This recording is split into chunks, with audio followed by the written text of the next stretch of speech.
حضرت ابو سعید خدری رضی اللہ تعالیٰ عنہ بیان کرتے ہیں، رسول اللہ صلی اللہ علیہ وسلم نے فرمایا، میں کیسے خوش رہ سکتا ہوں جبکہ سور پھونکنے والے نے اس سور کو اپنے منہ کے ساتھ لگا رکھا ہے، اپنے کان اور اپنی پیشانی کو جھکا رکھا ہے اور وہ انتظار کر رہا ہے کہ اسے پھونک مارنے کا کب حکم ملتا ہے۔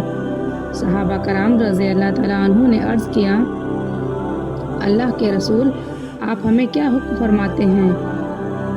آپ صلی اللہ علیہ وسلم نے فرمایا، کہو ہمارے لیے اللہ کافی ہے اور وہ بہترین کارساز ہے۔ حضرت عبداللہ بن عمرو رضی اللہ تعالیٰ عنہ نبی صلی اللہ علیہ وسلم سے روایت کرتے ہیں، آپ صلی اللہ علیہ وسلم نے فرمایا، سور ایک سینگ ہے جس میں پھونک ماری جائے گی۔ حضرت ابو رزین عقیلی رضی اللہ تعالیٰ عنہ بیان کرتے ہیں، میں نے عرض کیا، اللہ کے رسول، اللہ مخلوق کو دوبارہ کیسے پیدا فرمائے گا اور اس کی مخلوق میں کون سی نشانی موجود ہے؟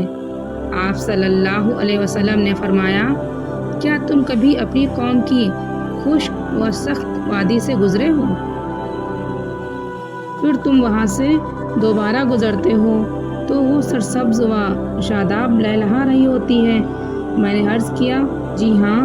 آپ صلی اللہ علیہ وسلم نے فرمایا، وہ اللہ کی اس مخلوق میں نشانی ہے، اللہ اسی طرح مردوں کو زندہ کرے گا۔ حضرت انس رضی اللہ تعالیٰ عنہ سے روایت ہے کہ ایک آدمی نے عرض کیا، اللہ کے نبی، کافر کو قیامت کے روز اس کے چہرے کے بل کیسے چلایا جائے گا؟ آپ صلی اللہ علیہ وسلم نے فرمایا، کیا وہ ذات جس نے اسے دنیا میں پاؤں پر چلایا اس پر قادر نہیں کہ وہ قیامت کے روز اسے اس کے چہرے کے بل چلائے؟ حضرت ابو ہریرہ رضی اللہ تعالیٰ عنہ نبی صلی اللہ علیہ وسلم سے روایت کرتے ہیں، آپ صلی اللہ علیہ وسلم نے فرمایا، ابراہیم علیہ السلام قیامت کے روز اپنے والد سے ملیں گے تو ان کے چہرے پر سیاہی اور غبار ہوگا۔ ابراہیم علیہ السلام اسے فرمائیں گے، کیا میں نے تمہیں نہیں کہا تھا میری مخالفت نہ کرو؟ ان کے والد ان سے کہیں گے، آج میں تمہاری مخالفت و نافرمانی نہیں کرتا۔ ابراہیم علیہ السلام عرض کریں گے، اے رب، تو نے مجھ سے وعدہ کیا تھا کہ تو قیامت کے روز مجھے رسوا نہیں کرے گا۔ اس سے زیادہ رسوائی کیا ہے کہ میرے والد تیری رحمت سے سب سے زیادہ دور ہیں۔ اس پر اللہ تعالیٰ فرمائے گا، میں نے جنت کافروں پر حرام کر دی ہے۔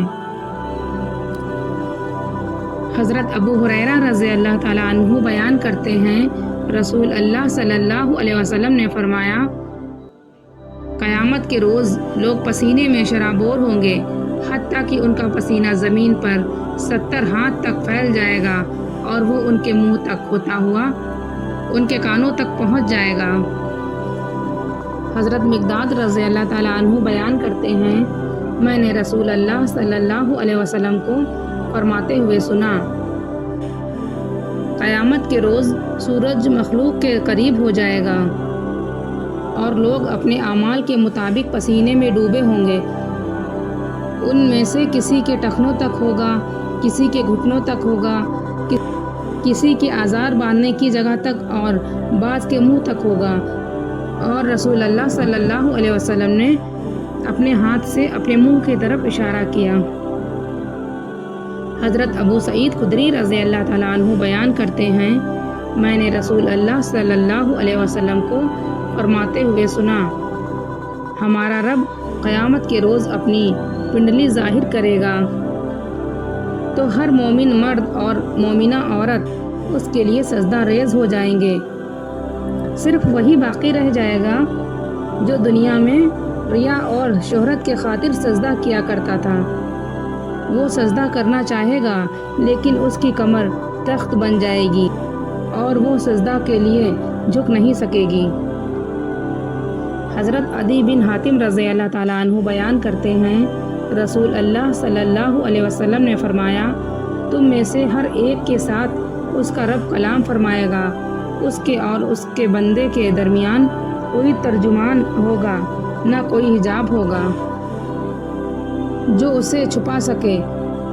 اپنے دائیں دیکھے گا تو وہ اپنے اعمال ہی دیکھے گا جو اس نے آگے بھیجے تھے، وہ اپنے بائیں دیکھے گا تو وہ آگے بھیجے ہوئے اپنے اعمال ہی دیکھے گا، وہ اپنے آگے چہرے کے سامنے دیکھے گا تو اسے جہنم کی آگ ہی نظر آئے گی۔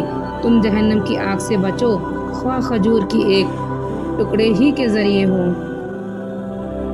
حضرت حسن بصری رحمۃ اللہ ابو ہریرہ رضی اللہ تعالیٰ عنہ سے روایت کرتے ہیں، انہوں نے کہا، رسول اللہ صلی اللہ علیہ وسلم نے فرمایا، قیامت کے روز لوگ 3 بار اللہ کے حضور پیش کیے جائیں گے۔ پہلی 2 مرتبہ کی پیشی میں جھگڑا اور معذرت ہوگی، اور تیسری پیشی کے وقت ہاتھوں کی طرف اعمال نامے اڑیں گے، چنانچہ کوئی انہیں اپنے دائیں ہاتھ میں پکڑنے والا ہوگا اور کوئی بائیں میں